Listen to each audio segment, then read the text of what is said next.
पहली बार जब मैं अमेठी आई तो शायद मैं 10 साल की थी। मुझे याद है चुपचाप से उनके पीछे बैठती थी, वो जीप चलाते थे, हम लोग राहुल और मैं पीछे बैठ के एक दूसरे की नोक-झोंक यूं कर करके देखते थे कि पिताजी क्या कर रहे हैं, किस तरह से लोगों से मिल रहे हैं, प्यार से मिल रहे हैं, लोग उनको कैसे मिल रहे हैं। तो एकदम जो पहली सीख मुझे मिली कि एक नेता और जनता के बीच में कैसा रिश्ता होना चाहिए, तो उस उम्र में अपने पिताजी से मिली। आप सब जानते हैं मेरे पिताजी एक बहुत नेक इंसान थे, दिल बहुत साफ था, ईमानदार थे और बहुत हिम्मत वाले थे। जैसे जैसे मैं बड़ी हुई कभी कभी उनके चुनाव के प्रचार के लिए यहाँ आ जाती थी। पहली बार जब मैं 20-25 दिनों के लिए यहाँ आई तो अपनी माता जी के साथ उनके प्रचार में आई और यहाँ तारपुर का जो गेस्ट हाउस था वहां पे हम लोग रहते थे। उस समय कुछ सारा साधन नहीं थे, प्रचार भी अलग तरह से होता था, गांव-गांव जाते थे, मैं माता जी के पीछे पीछे जाती थी। पिताजी चुनाव जीते, प्रधानमंत्री उस समय थे, अमेठी के लिए जितने काम कर पाए उन्होंने किए।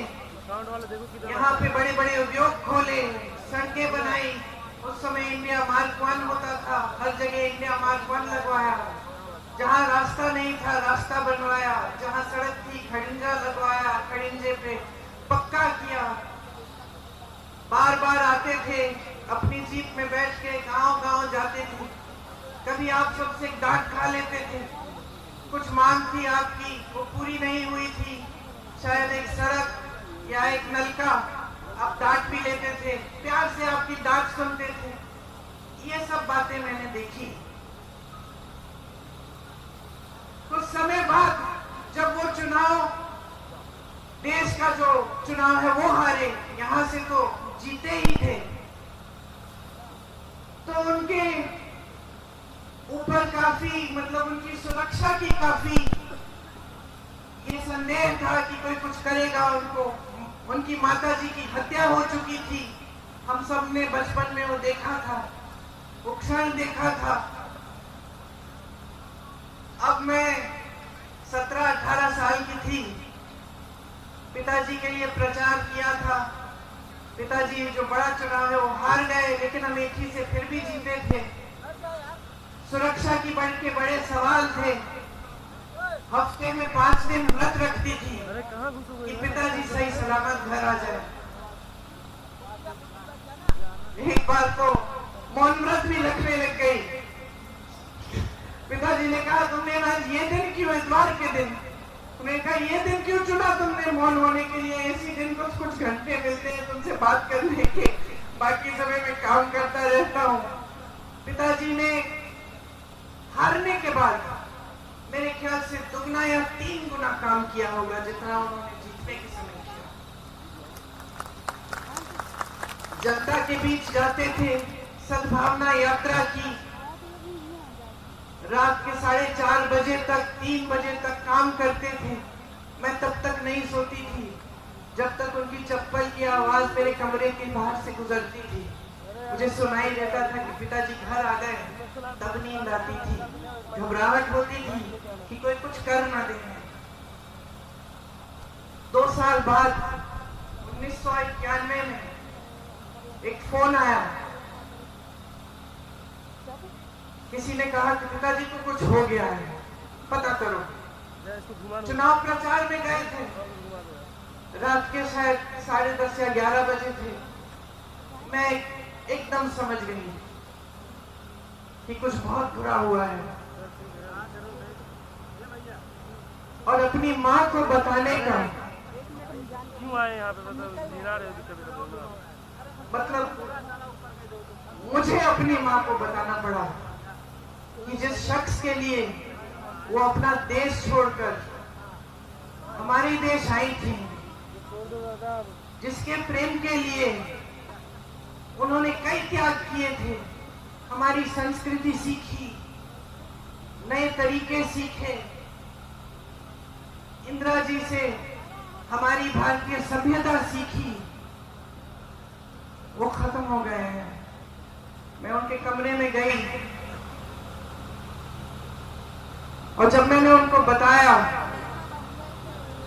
तो उनकी आंखों में जो मैंने देखा, जैसा एक अंधेरा सा छा गया।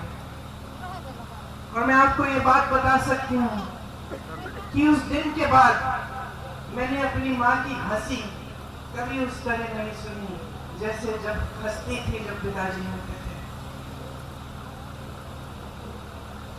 मैं बहुत नाराज थी, देश से नाराज थी कि मैंने देश को अपनी अमानत भेजी, अपने पिताजी दिए और देश में सुरक्षित नहीं रखे। मैं नाराज थी, दुखी थी। मैं सोचती थी कि मेरा दुख कोई समझ नहीं पाएगा, मेरे पिताजी वापस नहीं आए। टुकड़ों में खून से लथपथ एक झंडे में लपेटे हुए उनके शरीर के टुकड़े में घर लाई। मेरी टूटी हुई माँ सालों के लिए ठीक नहीं हुई। उन्होंने पहले ही इंदिरा जी की हत्या का सदमा देखा था, अब अपने पति को खो डाली। बहुत दिनों के लिए खाती नहीं थी, सिर्फ नींबू पानी पीती थी, 2-4 गिलास, मुश्किल से जबरदस्ती करके खिलाती थी। बाहर नहीं जाती थी, किसी से बातचीत नहीं करती थी। 7 सालों के लिए घर के अंदर ही रही, ज्यादा बाहर गई नहीं। उस सदमे से बाहर निकल नहीं पाई। 7 सालों बाद उनको लगा कि कांग्रेस पार्टी संकट में है। उस समय ऐसा लग रहा था कि एक और बार चुनाव आ रहा है, भाजपा उभर सकती है, कांग्रेस पार्टी टूटने वाली थी। तमाम नेता आ रहे थे उनके पास कि राजनीति में आइए, राजनीति में आइए। उनकी बेटी थी, बहुत कष्ट देखा था उनका। मैंने मना किया, मैंने कहा राजनीति में मत आओ, ये लोग तुम्हारा इस्तेमाल करेंगे, तुम्हें भी कुछ हो जाएगा, छोड़ दो, कोई जरूरत नहीं है, संभल जाएगी पार्टी, कोई संभाल लेगा, कोई नेता बन जाएगा। मां ने बात नहीं सुनी, मुझे कहा कि ये जो चित्र है तुम्हारे पिता का, जो मेरे कमरे में दीवार पे लटका है, इसको मैं नहीं देख पाऊंगी। अगर आज मैं मुंह मोड़ लूंगी, पार्टी के लिए आगे नहीं बढ़ूंगी, तो मैं इनको क्या जवाब दूंगी, मैं अपने आप को क्या जवाब दूंगी।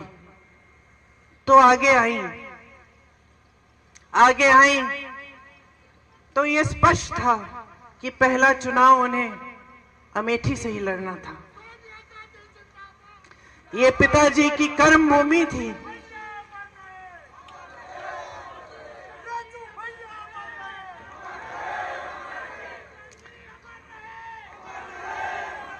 सच बताओ तो जब ये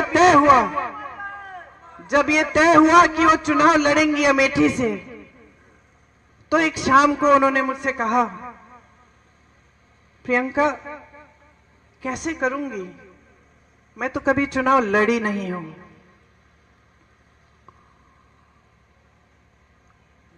पलक नहीं झपकाई मैंने कहा मां, ये चुनाव मैं आपको लड़के दूंगी, आप आओ मत अमेठी, मैं अमेठी को संभालूंगी।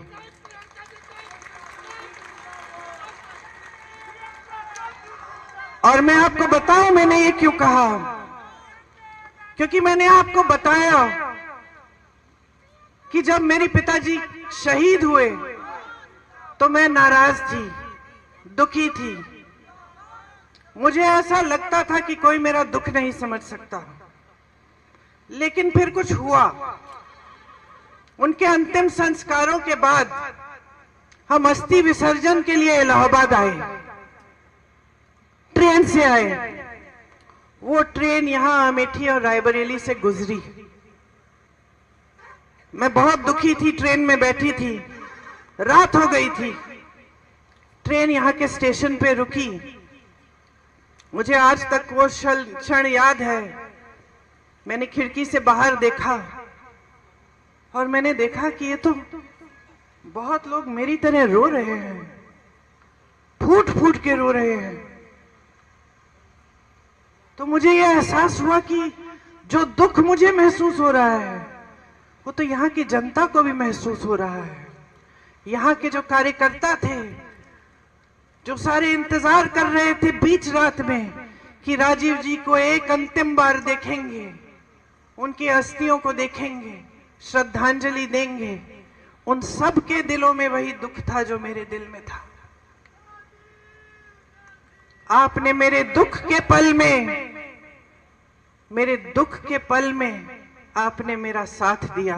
मैं समझी कि मैं अकेली नहीं हूं इस दुनिया में, कि सिर्फ मुझे दुख नहीं हो रहा है, मेरे परिवार को दुख नहीं हो रहा है, सिर्फ मेरी मां टूटी नहीं है, मेरे भाई नहीं टूटे हैं, लेकिन अमेठी की जनता मेरे साथ रो रही है, क्योंकि उनका भी भाई, उनका बेटा चले गया। इसीलिए जब मां ने कहा कि अमेठी से चुनाव लड़ेंगी तो बगैर हिचकिचाए मैंने कहा मैं लड़वाऊंगी, क्योंकि मैं जानती थी कि जब मैं यहां चुनाव लड़वाने आऊंगी तो मैं अपने परिवार के बीच आऊंगी।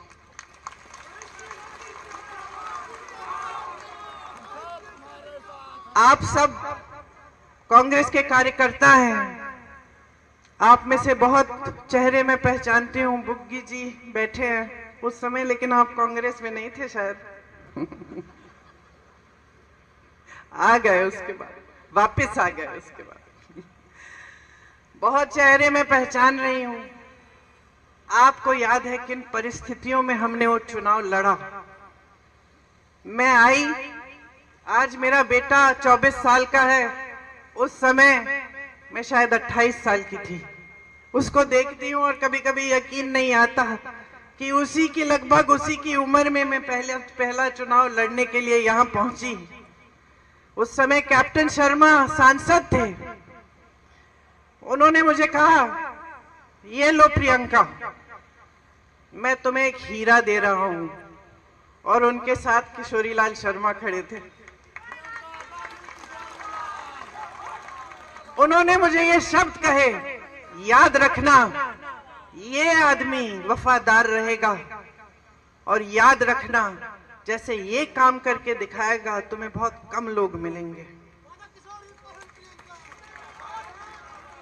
किशोरी भैया ने और मैंने किन परिस्थितियों में वो चुनाव लड़ा आप सब जानते हैं। मेरे ख्याल से जो बुजुर्ग हैं वो जानते हैं।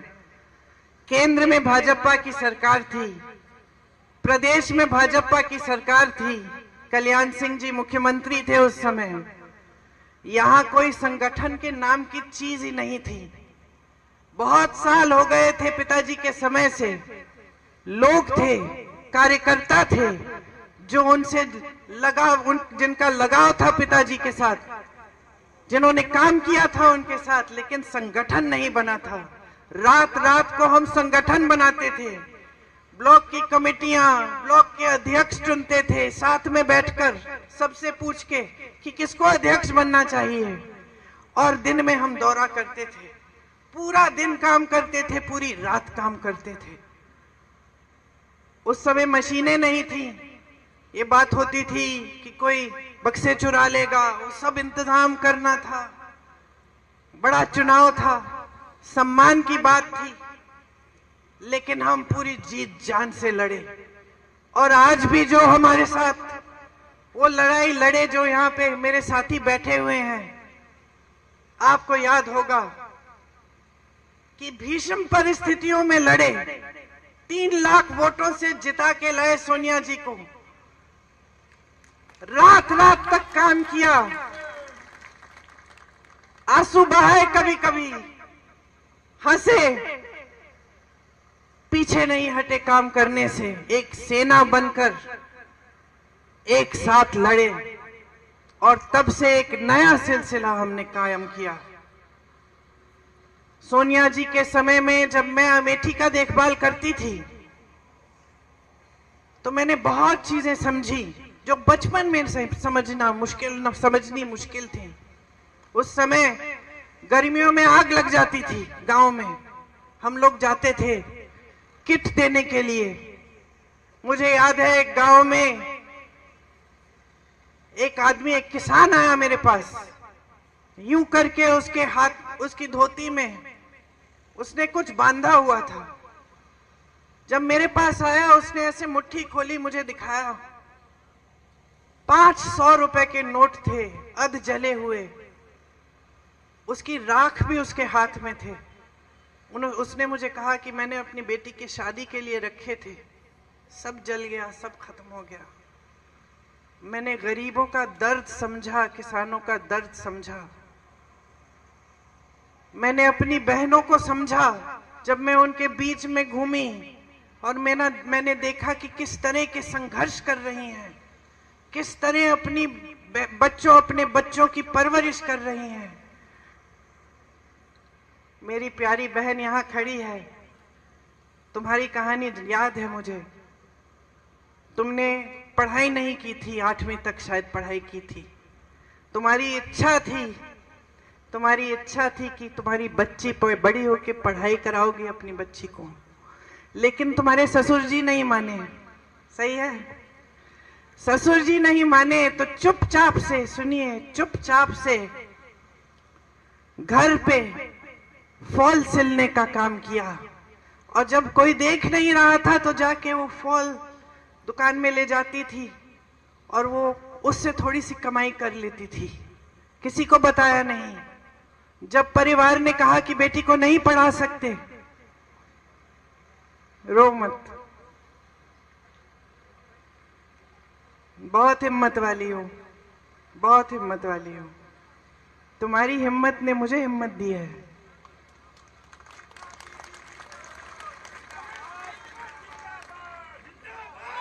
जब परिवार वालों ने बोला कि नहीं, बच्ची को पढ़ाने नहीं देंगे, तब इन्होंने कहा मैं पैसे दूंगी, पढ़ाने दो।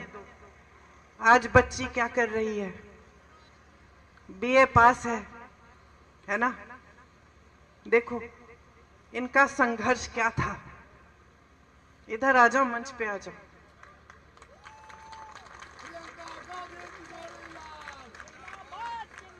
तुम्हारी जगह यहां है।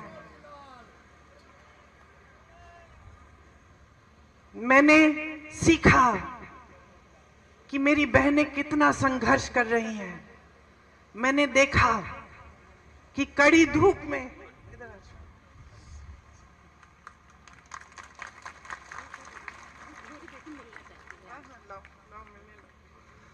मैंने देखा कि कड़ी धूप में यहाँ का किसान कितनी मेहनत कर रहा है, हर संघर्ष का सामना कर रहा है, कमाने की कोशिश कर रहा है।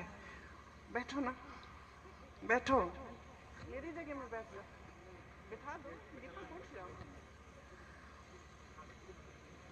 कि कितना संघर्ष कर रहा है, कितनी मेहनत करता है सिर्फ अपने बच्चे को पढ़ाने के लिए, ताकि बच्चे का भविष्य मजबूत हो पाए। मैंने देखा कि यहाँ के गांव-गांव में मेरे पिताजी, मेरे परिवार के प्रति कितनी श्रद्धा है।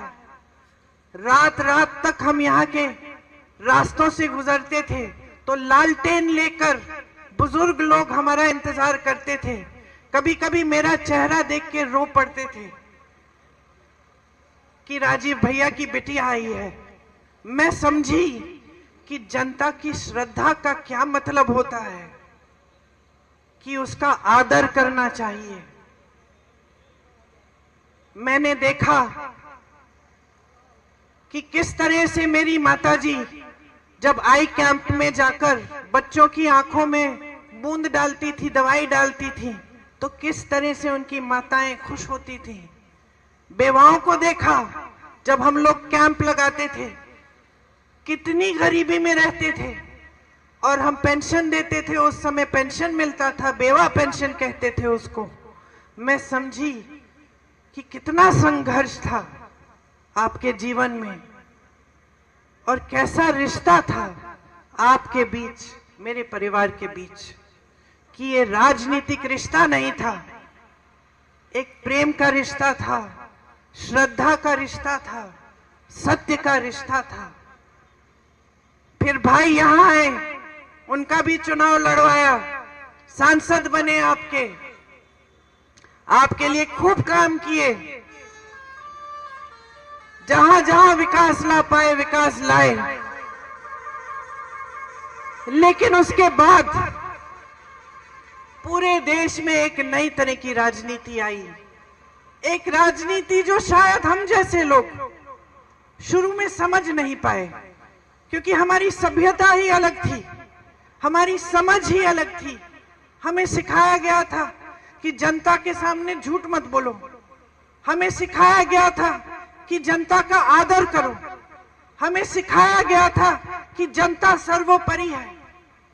और हम अपनी आंखों के सामने देख रहे थे कि एक नई राजनीति उभर रही है, जो जनता के जज्बातों का इस्तेमाल कर रही है, सत्ता बटोरने के लिए जनता को गुमराह कर रही है। यहां अमेठी में आए ये लोग क्या समझेंगे, स्मृति जी क्या समझेंगी? ये तो यहाँ पे आपके लिए थोड़ी आई, ये तो राहुल जी को हराने के लिए आई, ये राहुल जी से लड़ने के लिए आई, ये आपके प्रति श्रद्धा की वजह से नहीं आई। वो कैसे समझेंगी ये रिश्ता? इन्होंने झूठ फैलाए कि हम आपकी जमीन हड़पने आए थे, कि जिन महिलाओं के जिस समूह में आप थी, आपको याद है जो परियोजना थी, कि वो परियोजना ही हमने इसलिए बनाई कि हम आपकी जमीन हड़पना चाह रहे थे, कि हम लूट रहे थे आपको, कि हमने कुछ नहीं किया आपके लिए, कि हमारे दिल में सिर्फ परिवारवाद की भावनाएं थी, सिर्फ सत्ता चाहते थे हम, हमारे दिल में आपके लिए कोई भावना नहीं थी। और कुछ ऐसा हुआ कि इन बातों से आप थोड़ा सा बहक गए, कुछ लोग बहके, कुछ लोग दृढ़ रहे। जो भी हुआ, राहुल जी वो चुनाव हारे, और एक पुराना रिश्ता जो आपके बीच, हमारे परिवार के बीच था, वो थोड़े समय के लिए थम गया, लेकिन टूटा नहीं, क्योंकि वो रिश्ता कभी टूट नहीं सकता है। थोड़े ही समय में कोविड आया, कोरोना आया।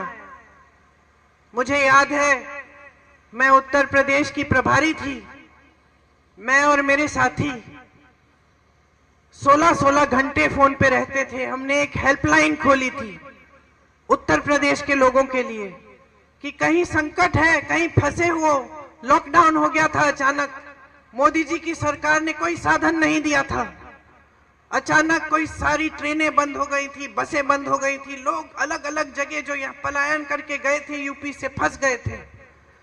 हमने हेल्पलाइन खोली, 16-16 घंटे हम उस हेल्पलाइन के नंबर देखते थे, जवाब देते थे, बात करते थे। मैंने कहा हुआ था अपने साथियों को कि अगर अमेठी रायबरेली का कोई फोन आता है तो मेरा नंबर देना, और मैं कभी नहीं भूलूंगी।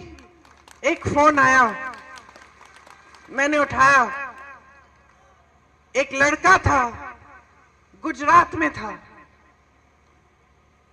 उसने कहा आपने हेल्पलाइन का नंबर जारी किया है?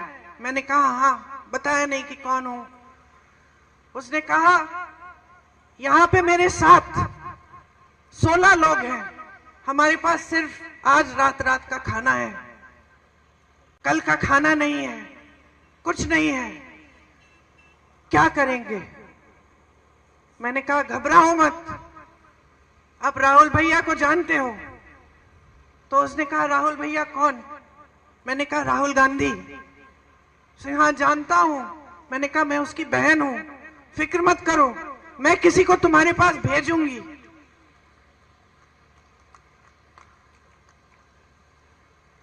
मैंने अपने साथियों को कहा कि गुजरात में जो हमारे कांग्रेस के कार्यकर्ता हैं, एकदम उनको फोन करो, नंबर दो, पता दो, खाना भेजो और उनकी वापस घर आने के लिए सुविधा बनाओ। जब मैंने उस लड़के को कहा कि मैं राहुल की बहन हूं, तो उसकी आवाज से मुझे पता चला वो रो रहा है। वो रोया। उसने कहा, दीदी अब आपका नंबर मिल गया है, मुझे मालूम है हम सही सलामत घर पहुंच जाएंगे। ये विश्वास था हम में, ये विश्वास था हम में तब भी अमेठी के लोगों के दिलों में। हमारा रिश्ता टूटा नहीं।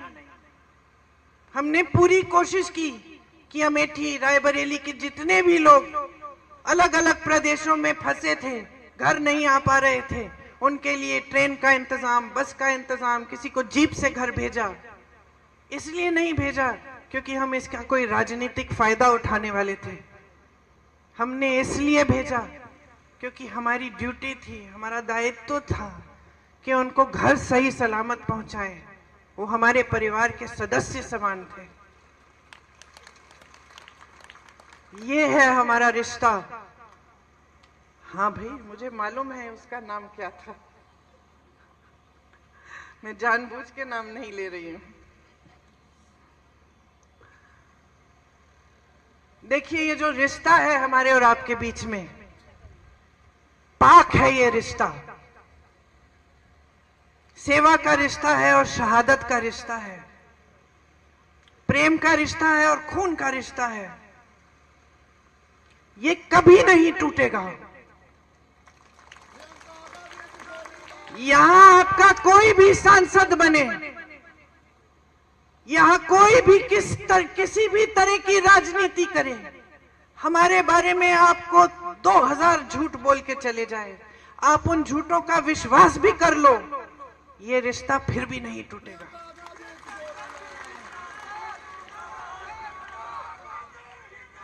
मैंने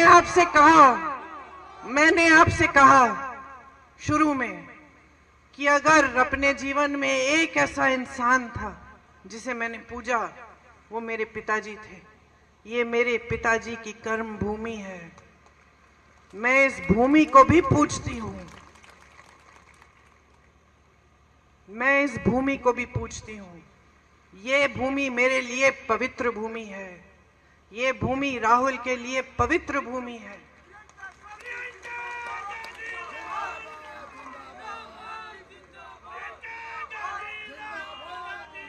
मैं आपको एक और बात बताती हूं कि मैं जानती हूं किशोरी लाल शर्मा को,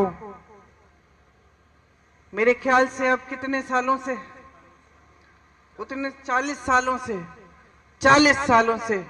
और मैं आपको एक बात बता सकती हूं, ये भूमि किशोरी लाल शर्मा के लिए भी पवित्र भूमि है।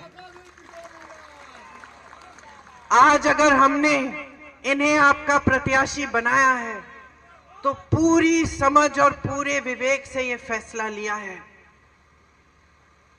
अगर इस संसदीय क्षेत्र का गांव-गांव कोई जानता है तो ये जानते हैं, यहाँ की सड़क कोई जानता है तो ये जानते हैं, यहाँ का एक एक कार्यकर्ता जानता है तो ये जानते हैं। आज अगर मैं किशोरी जी से पूछूं कि उनका नाम क्या है, वो मुझे बता देंगे। वो ये भी बता देंगे कि इनके गांव में हमने हैंडपंप लगवाया था और इनकी बेटी को हमने पढ़ाया है, और बीच में ये हमसे नाराज भी हो गए थे क्योंकि इस गांव में जो दूसरे कार्यकर्ता हैं जिनसे इनकी लड़ाई है, उनको हमने थोड़ा आगे बढ़ा दिया था। इतिहास जानते हैं आपका। रिश्ते जब हमने बनाए तो इन्होंने भी बनाए, सेवा जब हमने की तो इन्होंने भी की, श्रद्धा जब हमने दिखाई आपके लिए तो इन्होंने भी दिखाई, जब हम आपकी समस्याओं को समझे तो इन्होंने भी आपकी समस्याओं को समझा। इसीलिए आज इनका हक बनता है कि ये आपके प्रतिनिधित्व के लिए यहां आज खड़े हों, क्योंकि उन्होंने उतना ही काम किया है आपके लिए जितना हमने किया है, और उतनी ही श्रद्धा के साथ किया है। आज पूरे देश में जो राजनीति फैली हुई है वो झूठों की राजनीति है, नाटक नौटंकी की राजनीति है।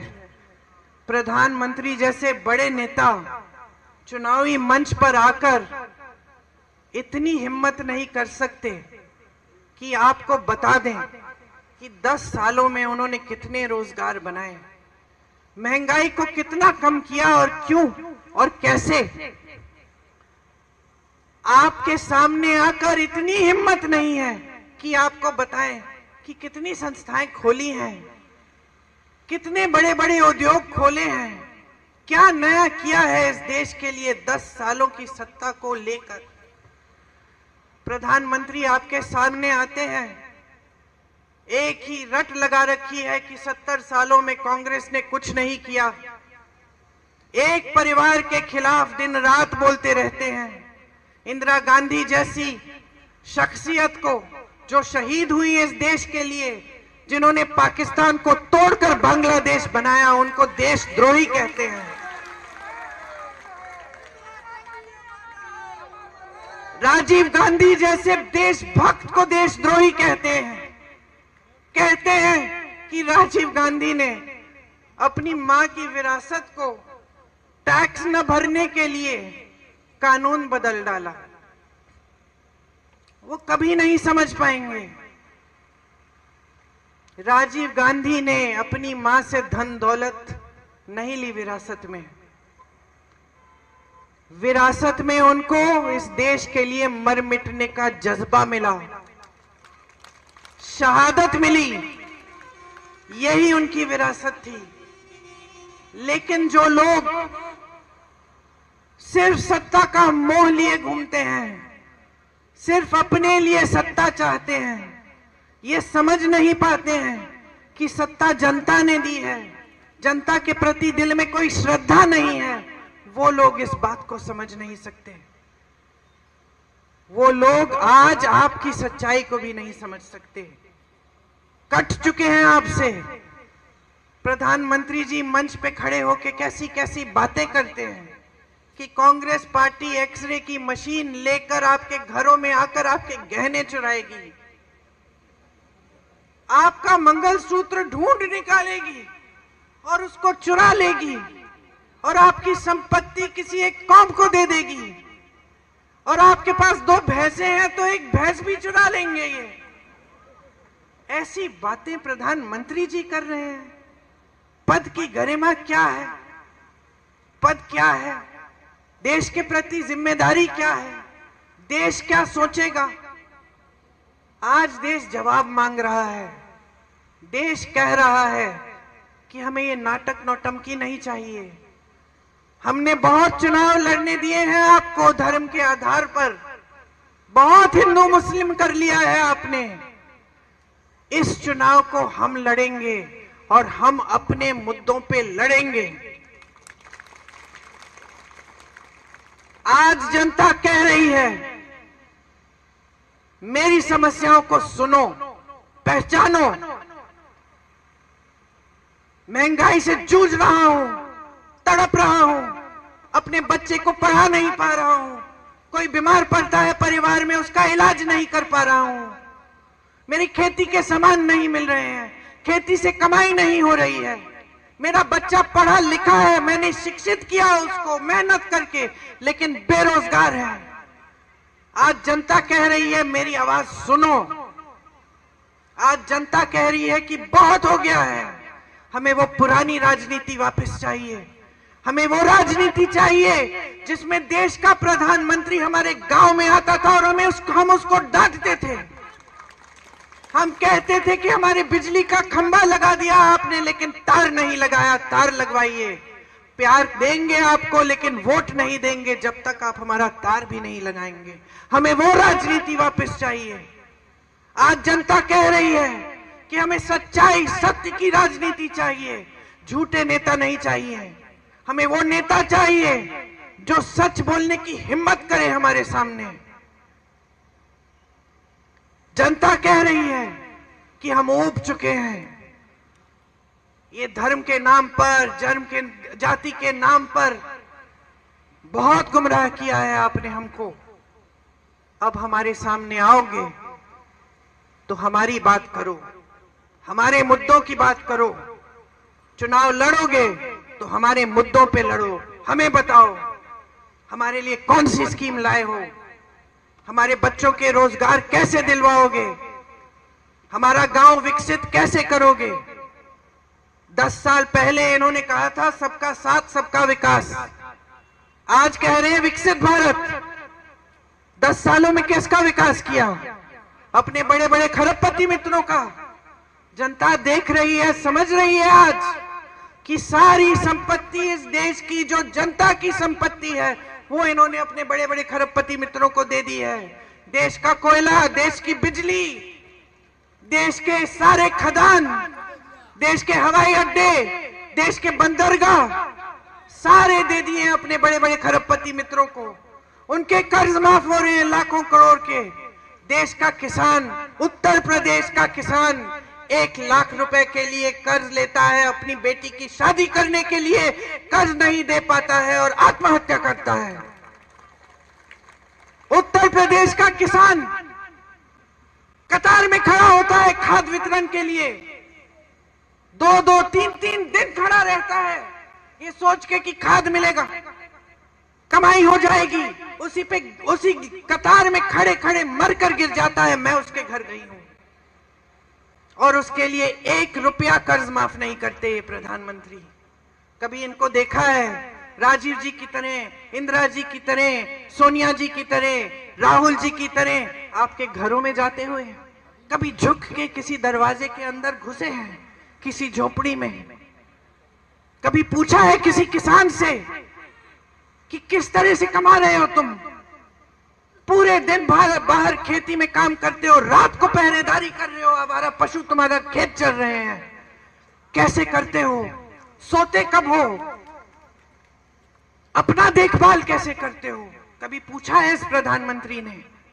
कभी नहीं। आप अमेठी के वासी हो, आपके सांसद प्रधानमंत्री थे, झुक के आपके पास आते थे। ये प्रधानमंत्री वाराणसी से बार बार चुनाव जीतते हैं, एक गांव में नहीं गए हैं, वहां एक गरीब के घर में नहीं घुसे हैं, एक बार झुक के आपसे बात नहीं की है। बड़े बड़े मंचों पे दिखते हैं, सारी फोटो खींचते हैं, पिक्चर बनाते हैं, सफेद कुर्ता पहनते हैं, उस पे एक धूल का दाग नहीं दिखता, एक बाल इधर उधर नहीं होता। क्या समझेंगे आपके जीवन के बारे में? क्या समझेंगे आपके संघर्षों के बारे में? कट चुके हैं पूरी तरह, लोग डरते हैं उनसे, उनके सलाहकार डरते हैं, अधिकारी डरते हैं। कौन बताएगा कि आज देश में क्या हालात हैं? उनको तो दिखेगा नहीं, वो तो सोने के महलों में रहते हैं, झूठों से घिरे हुए। क्या क्या बहकी बहकी बातें कर रहे हैं, लोग हंस रहे हैं, उनको ये भी पता नहीं चल रहा है आज की लोग उनकी बातों पे हंस रहे हैं। तो आप कांग्रेस के कार्यकर्ता हैं, हमेशा अपने निष्ठा से काम किया है। अमेठी के कार्यकर्ता हैं, भीषण परिस्थितियों में चुनाव लड़े हैं, डट के लड़े हैं, हिम्मत से लड़े हैं, कभी पीछे नहीं हटे हैं। आप लड़ोगे ये चुनाव, आप ऐसे लड़ो जैसे अपना चुनाव है, जनता का चुनाव है। उनको धन बल से लड़ने दो, हम जनता के बल से लड़ेंगे। उनके पास सारे साधन हैं। मत भूलो कि जब भगवान राम रावण से लड़े थे तो भगवान राम के पास सत्ता नहीं थी, रथ नहीं था, सोना नहीं था।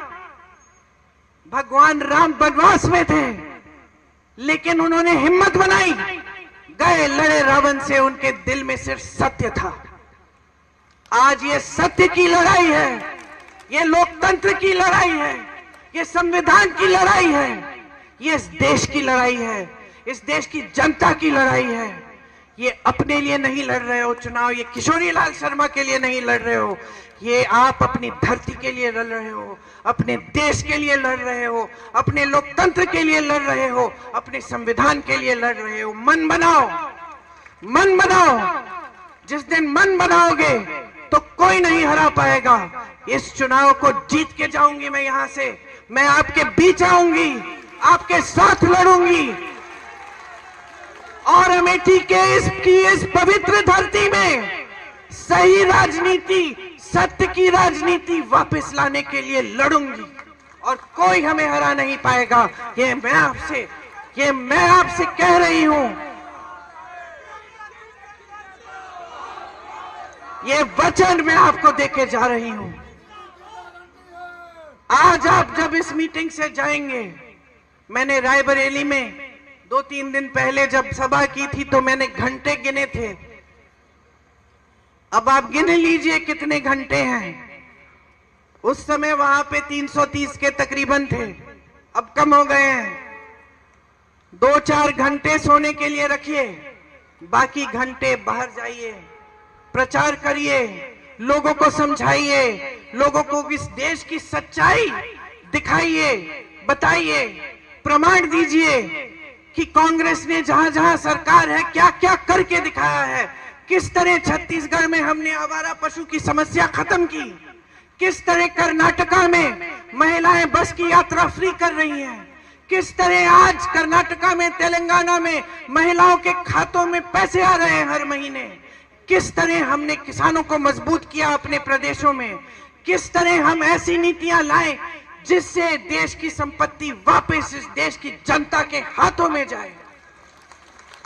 बताइए, समझाइए, सच्चाई दिखाइए, जनता को कहिए कि जनता जो जी रही है वही सच्चाई है, उस आधार पर वोट दे।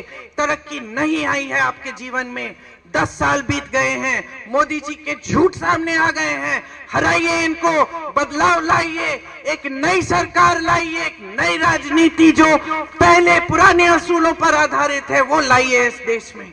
मैं आपसे पूरी उम्मीद रखती हूं कि एक सेना की तरह आप ये चुनाव लड़ेंगे, ये चुनाव जीतेंगे और यहां अमेठी से इस पूरे देश में ये संदेश देंगे कि बहुत हो गया है, हमें सच्चाई की राजनीति वापस चाहिए।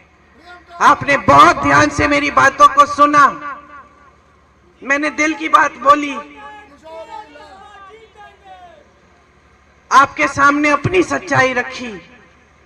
मैं आपकी आभारी हूं कि हर संकट में आपने साथ दिया, मेरे आंसू आपने पोंछे, मेरे साथ आप लड़े, आपने हमेशा हमें आदर दिया, सम्मान दिया। मेरा परिवार जो है इस देश में वो आपकी वजह से है। आपको धन्यवाद देती हूं। एक बार मेरे साथ जोर से बोलिए, जय हिंद।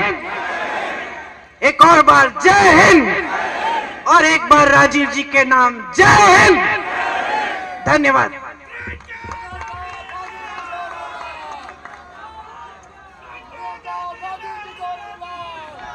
बहुत बहुत धन्यवाद। एक बार जोर से प्रियंका गांधी जी का नारा फिर से लगाएं।